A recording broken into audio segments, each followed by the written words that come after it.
The Radio Memories Network is brought to you in part by Liberated Syndication, podcast publishing made easy, libsyn.com. That's libsyn.com. Welcome to Sci-Fi. From its earliest time, radio has always been interested in science fiction. Characters leap into your living room as we go on an adventure into time and space. We now go back to the early days of science fiction on the radio and our imaginations with our featured sci-fi presentation. Quiet, please. Quiet, please.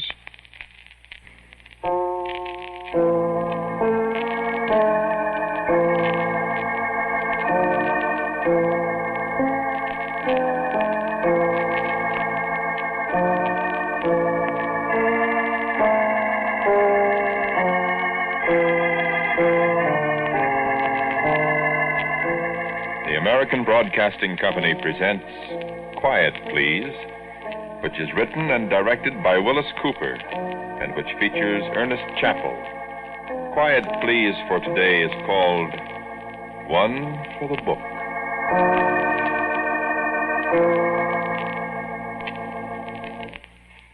Once upon a time when there were more lieutenants than lieutenant colonels in the Air Force, and when you could tell a cadet by his blue suit like a mailman's, a thing happened. And if you think the boys from the bright blue yonder got snafu'd sometime in this last war, brother, I'm here to tell you ain't seen nothing yet. Because this was the largest, the most comprehensive, the doggonedest. Well, I have to tell you. And the thing about it is, this snafu isn't over yet. It won't be over for 9 years. Listen, I'll tell you.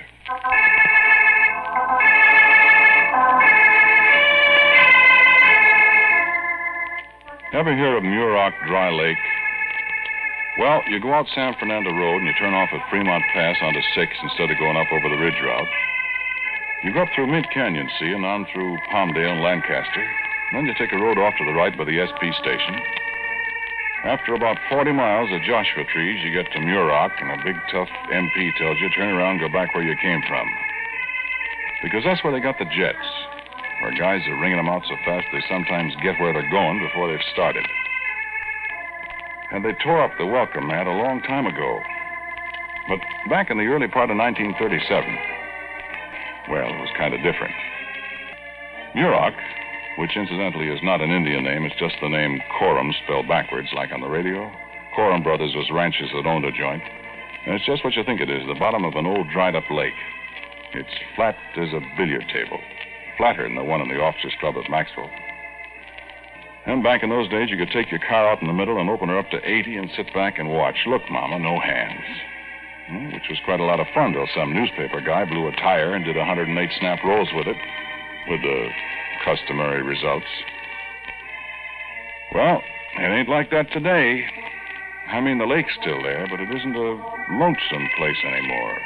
The Lobo wolves and the coyotes and the rattlesnakes and the roadrunners have scrammed. They got an installation there that, well, never mind. You're not going to see it, but it's a biggie. And the lake itself is about the biggest landing field in the world. You could set down anywhere, practically. Well, the Air Corps decided back in 1937 to have them a big air maneuvers there at Muroc. So in came about everything they had that could fly. Martin B-10Bs from Langley, P-26s from Selvage and Maxwell and Randolph, and a bunch of skinny blue things they call PB-2As that came from, I don't have any idea.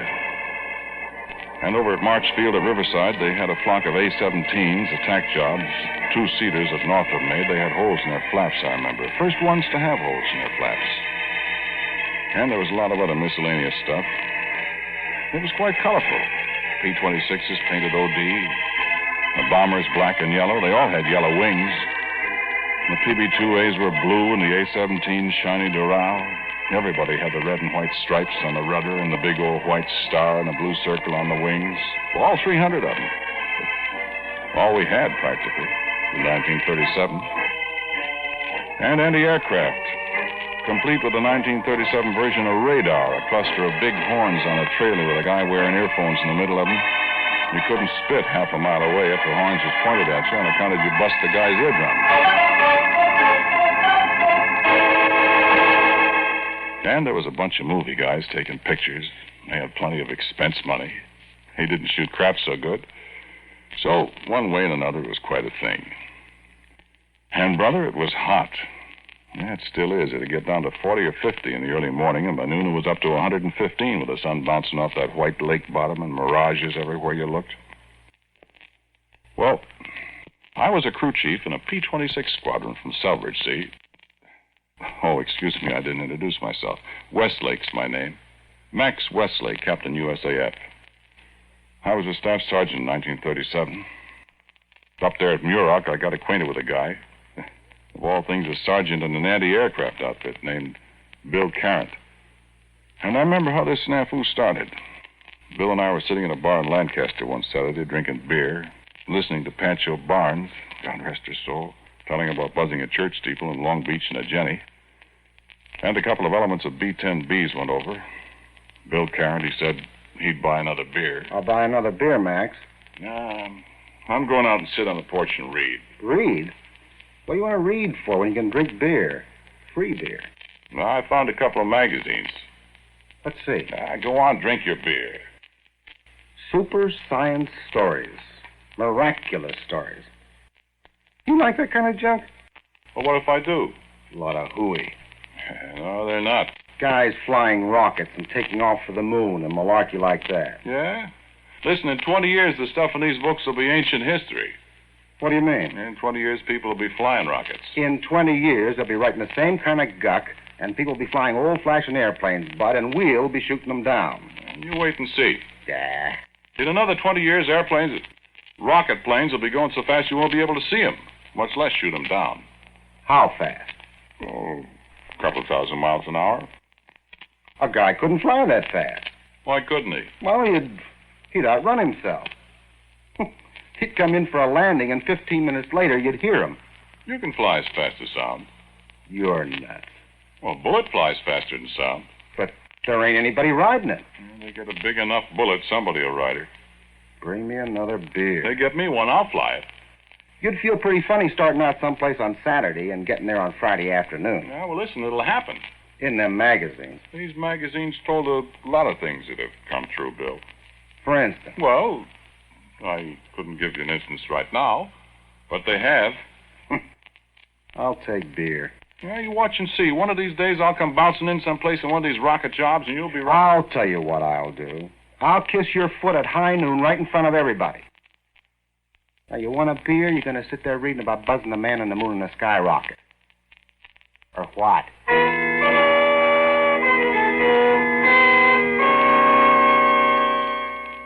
I did both. Then we bummed a ride back to the lake after a while, and I went to bed. Bill Carrant was pretty disgusted when he got there and found out he had to stand guard because the sergeant that was supposed to be had broke out with the measles. And he put on his overcoat and stopped by my tent for a cigarette before he went out where it was cold. We talked, and he left. And I went to sleep. Well, I woke up in the middle of the night, see? I couldn't get back to sleep.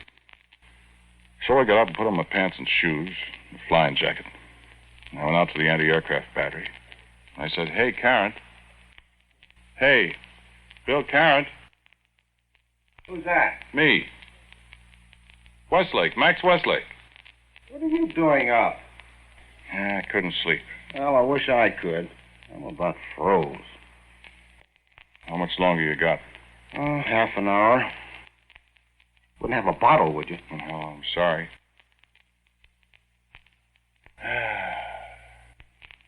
Gee. Pretty night, ain't it? I'll give it to you. Millions of stars. Yeah. Ever fly at night, Bill? And I ain't going to. I ain't going to fly at all. It's swell up there with the stars. I'll stay here. I wonder what's up there. I got no curiosity at all. Yeah. I'm going to find out some one day. In your skyrocket? Well, probably. What was that? Search me. Sounded like it came from up there. Probably one of your skyrockets. Well, I don't think there's anybody up tonight. Oh, don't see anything. I wonder what it... Hey, What? look up there. Where? Right there by the Big Dipper. What is it? I don't see anything. Say, you know what that is? That's a parachute. By... Say, that's what it is. Only that's the biggest. Parachute. There goes the searchlight.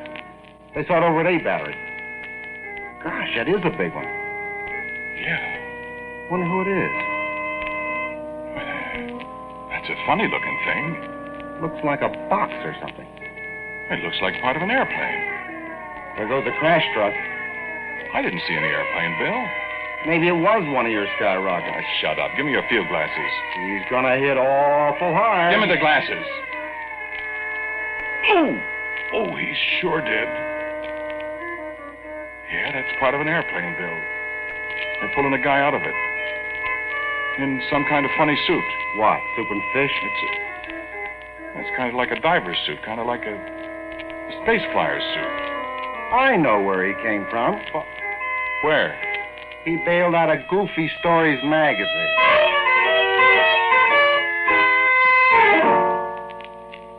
I handed back the glasses to Bill Carrot, and I walked over to the infirmary. That's where they'd take whoever he was, I figured. And in a minute, the crash wagon came back, and they carried the fella in. I sat there a minute and talked to Daniel Webster, the medic that had the duty. They were fussing around with the fella inside the ward, the doc and everybody. I sat there talking. There was a piece of metal lying on the stretcher that one of the medics had picked up where the thing crashed. I looked at it. U.S. Air Force, it was stenciled on it. U.S. Air Force and a number and XF-131. What's XF-131 mean, I said. Why, I said to myself, U.S. Air Force. This is the Army Air Corps. What's the U.S. Air Force? Something new? And what's XF-131? I know what a P-26 is and a PB-2A and a B-10B, but what's an XF-131? And then the doctor called me, and I stood up, surprised. Sergeant Westlake, come in here. Sir? I said come in here. Yes, sir. In here. Yes, sir. Ever see that man before? Why, no, sir. Sure. Well, he looks kind of familiar, but is he, He's got a slight concussion, and I've given him a shot. who is he, sir? Is he from here? You don't know him? Why, no, sir, but he sure looks familiar, but... What's your first name, Sergeant? Sir? Your first name. Oh, Max. What's the matter, sir? Sergeant, that man's name is Max Westlake, too. Huh? Only he's a major in the United States Air Force. What do you make of that, Sergeant? Eh?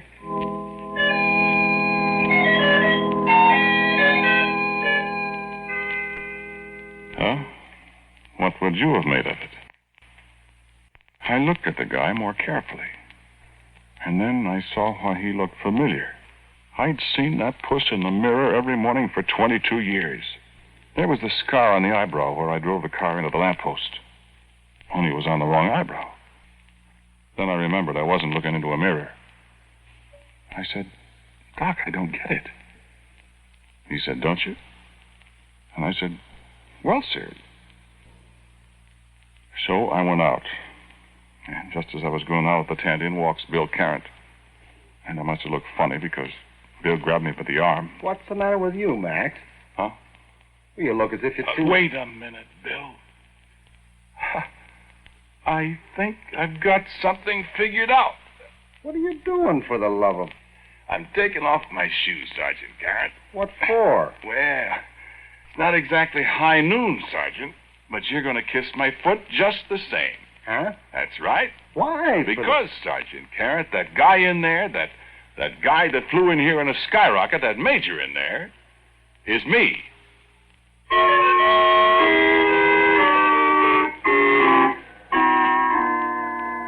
And so the snafu began. I got called over to the colonel's tent right after breakfast. He was sitting there with the doctor. They looked up when I get my heels pretty close together and placed my hand, fingers extended and joined against my right eyebrow. Sit down, Sergeant. Yes, sir. The doctor tells me this fellow who bailed out last night has the same name you have. Yes, sir. Looks a lot like you, too, Sergeant. You know him, Sergeant? Yes, sir. Said last night you didn't. Well, I got it all straightened out in my mind now, sir. Well? He's me, sir. Sergeant, have you lost your buttons? No, sir, I don't think so, sir. Say that again, Sergeant. Sir, I said, no, I don't think so. No, what you said before. Oh. He's me, sir. Cross your knees, Sergeant. Sir? Cross your knees. Yes, sir. Ow! Reflexes are all right. Sergeant, do you mind explaining what you're trying to give us? I've got a tactical program on this morning, and I... Go ahead, Sergeant. Well, sir, it's perfectly simple. Aviation is progressing, sir. So what? Well, sir, it's perfectly simple. This Major Westlake, who is me, flew in something like a rocket plane or something quite a long time in the future. You understand, sir? Go ahead, Sergeant. And he flew so fast, he just got here before he started, sir. Sergeant. Sir? Nothing. Go on. Well, sir, that's all there is. Sometime I'll be a major like he is. I mean, like I am. No, what do I mean? I mean, if he's me, I'm a major. But I'm still a sergeant. I mean, I'll be a major and I'll take off, and when I get here... when I got here, I'm still a sergeant. Sergeant, please. My head hurts. I'm sorry, sir, but that's what happened, sir. Somebody around here is crazy. Oh, no, sir, not me. Let's try that again, shall we? What, sir? Your theory. I just want to be sure I'm not hearing things, Doctor. Well, if you're hearing them, so am I. Go on, son. Well, sir, some day in the future, I'm going to be a major. You're not if... Well, never mind. Yes, sir. Someday I'm going to be a major, see, and I'm going to fly a rocket plane or something. How do you know all this, Sergeant? You got a crystal ball? No, sir. It's obvious, ain't it, sir? Not to me. You, Doctor? Well, you're going to be a major, son. Yes, sir. Well, I must be. I'm over there in the tent, ain't I, Doctor? Huh? And I'm a major, ain't I? You see? Sir? And someday when I'm a major, sir, I'm going to get into this rocket plane, see, and boom, I'm going to take off and I'm going to go so fast. Gosh, I sure must have been rolling last night. Sergeant, you must want to get out of the Army awful bad. Sir, me? No, sir, I don't want to get out of the Army. Well, what makes the colonel think that? Well, if I ever heard of anybody asking for a transfer to the loony bin, this is it. Sir, I assure the colonel I am not nuts. Well, then, why the dickens are you telling me all this? Sir, the colonel asked me. Okay. Go on. You were taking off in a rocket ship. Or something like that, sir. And boom, like I said, I go so fast that I just run out of time and I landed last night. You believe that, Sergeant? Yes, sir. Where did you, how did you fall on this theory? Well, sir, I read science fiction magazines and... Ah. You do? And I just deduced it. Oh. Sir, rocket travel is perfectly possible. Mm-hmm. It's an interesting theory. Doctor, are you nuts, too? I'm really not sure, Colonel. Well, what are you talking about, then? I was just looking at this identification card I took out of the Major Westlake's pocket. What about it? It's dated November 24th, 1951. 15 years from now.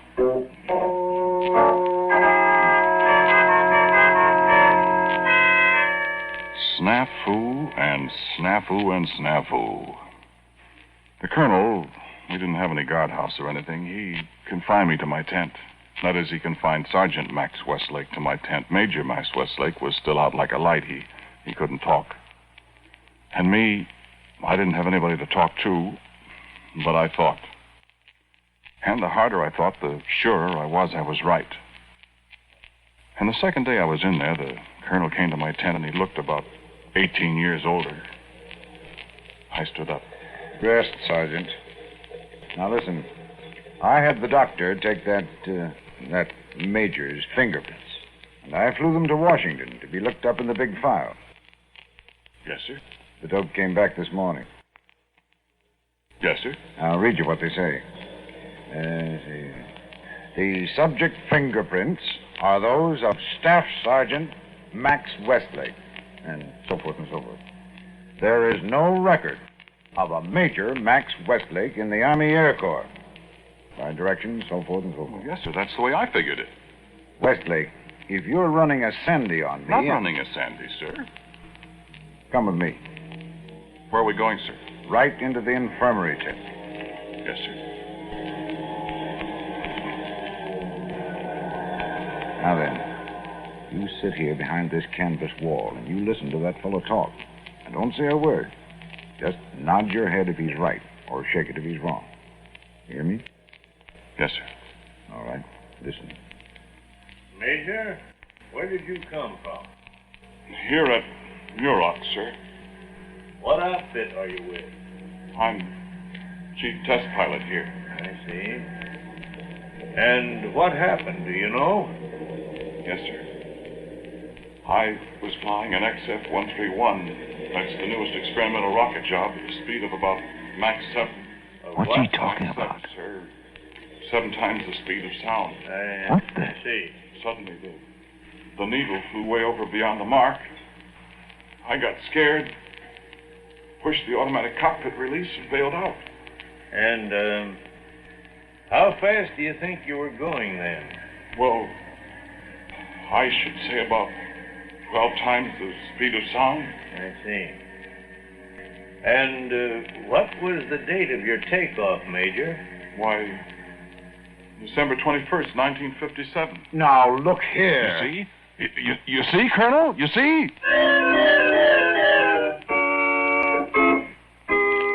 Snafu. Wow. Tarfu. Fubar. The Army never saw one like this before. They sent us to the general.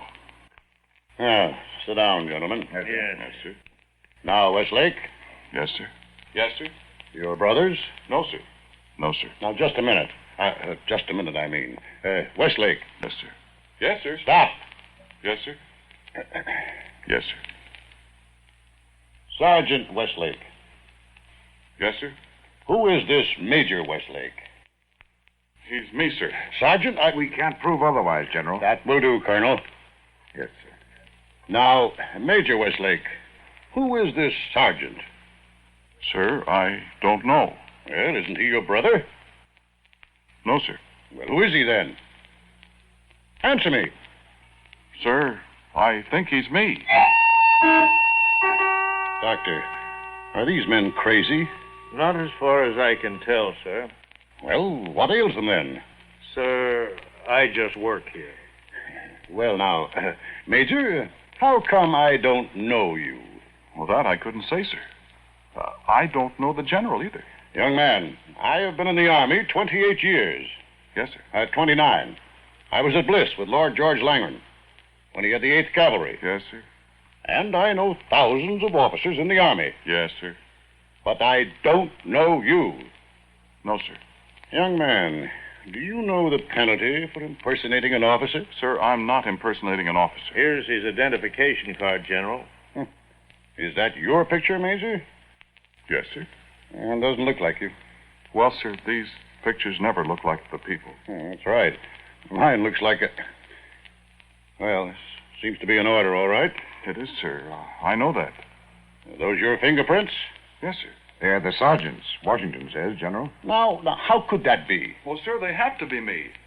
He's me. I'm us, sir. Colonel, has this man ever demonstrated...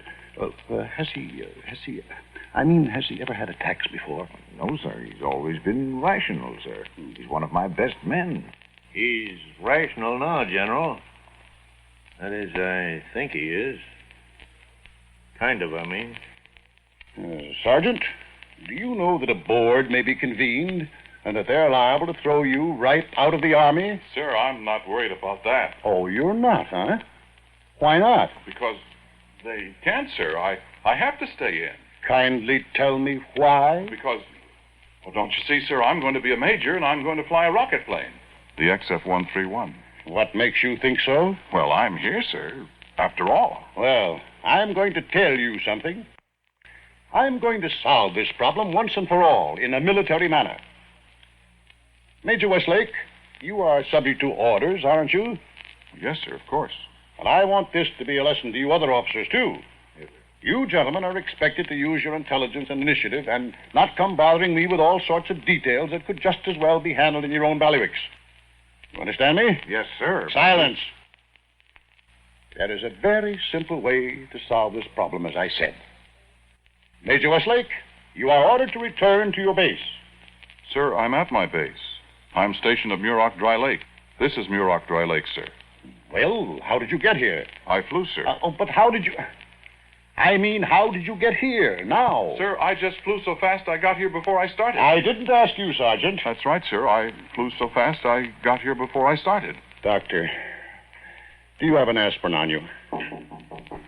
See who that is? Yes, sir. Sir, I found something I thought might be important. Who are you? Sergeant William Carrot, sir. I'm sergeant of the guard today. What have you got there, Sergeant? I don't know what it is, sir, but I found it out there where the major landed. Major Westlake? Yes, sir. Well, let's see it. Let's see it, Sergeant. I never saw anything like it before, sir, and I thought I'd better bring it to the general. May I see that, please? Well? It's my Mach meter, sir. Your what? Mach meter, sir, an instrument that measures speed. Sergeant Westlake, please. Excuse me, sir. That's what it is, General. It measures speed in terms of the speed of sound. Mach 1 is sound speed. Mach 2 is twice the speed of sound. Let's see it. It's very curious. Yes, very, very curious. All of a sudden, it got jammed, General. You see the needle is jammed way over here on the pin? It indicated probably 12 times the speed of sound, and that was awful fast, so I bailed out. See if I can't unjam the needle. There's a ratchet underneath, sir. Oh, I see, yeah. It's like a speedometer, isn't it? It turns hard. There. Hey, where did Major Westlake go? Why, he was right here. I saw him. I seen him, sir. I was looking right at him. When you turned the thing meter back, he just turned all transparent, and then he disappeared. What? Sir, I think the general just unscrewed him right back where he came from.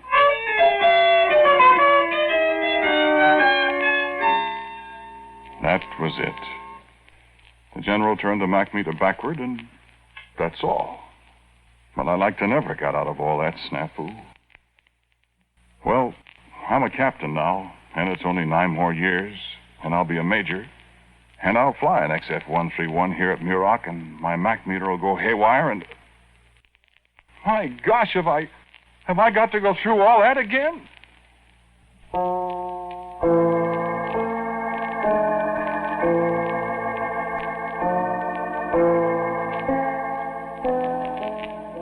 The title of today's Quiet Please story is One for the Book.